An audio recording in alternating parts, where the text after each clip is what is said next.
जो उन दोनों की जिंदगी बदल देने के लिए काफी हो।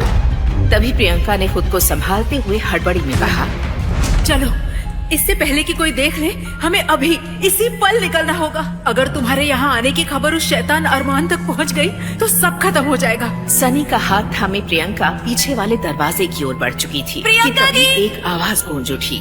बारात आ चुकी है और आप इस वक्त कहाँ जा रही थी? ये आवाज सुनते ही प्रियंका के कदम वहीं थम गए। उसकी सांस जैसे अटक चुकी थी। वो पलटी तो सामने उसकी कजन आस्था खड़ी थी। आस्था को देखते ही प्रियंका के चेहरे का रंग उड़ चुका था। लेकिन इससे पहले कि आस्था कुछ कर पाती, प्रियंका और सनी तेजी से भागते हुए घर के पिछले दरवाजे से निकल गए।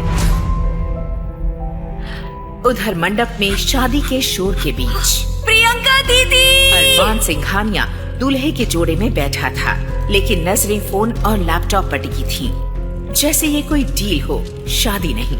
कि तभी कुछ लोग आपस में बातें करते हुए बोले, इतनी शादी के दिन भी इस आदमी को काम से फुर्सत नहीं। आखिरकार सिंघानिया इंडस्ट्रीज का इकलौता वारिस है। लेकिन अब तक ये समझ में नहीं आया, अरमान सिंघानिया ने एक मिडिल क्लास लड़की को ही अपनी पत्नी बनाने का फैसला क्यों लिया? इस शादी को लेकर लोग तरह तरह की बातें कर रहे थे। जल्द से जल्द दुल्हन को बुलाया जाए। दुल्हन का नाम सुनते ही एक औरत 2-3 लड़कियों को साथ लेकर दुल्हन के कमरे की तरफ बढ़ी। अरे आप लोग बैठिए, मैं खुद अपनी बेटी को लेकर आता हूँ।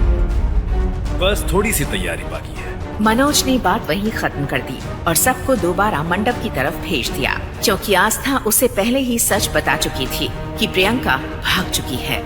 लेकिन इस पूरे हंगामे को मंडप से कुछ दूर खड़ा एक शख्स बहुत ध्यान से देख रहा था, जिसकी अनुभवी आंखें होने वाली अनहोनी को भांप चुकी थी। ये शख्स और कोई नहीं बल्कि अरमान के दादाजी आलोक सिंघानिया थे, जिनके एक फैसले पर ये रिश्ता तय हुआ था। आलोक जी को पूरा यकीन हो चला था कि यहाँ कुछ तो गड़बड़ है, इसलिए बिना किसी को भनक लगे वो तेज कदमों से दुल्हन के कमरे की ओर बढ़े। दरवाजे के पास पहुँचते ही उन्हें किसी के रोने की आवाज सुनाई दी। ये सब क्या हो रहा है यहाँ? ये लड़की कौन है? इस तरह से रो क्यों रही है? प्रियंका कहाँ है? पंडित जी कब से आवाज लगा रहे हैं? जवाब दीजिए।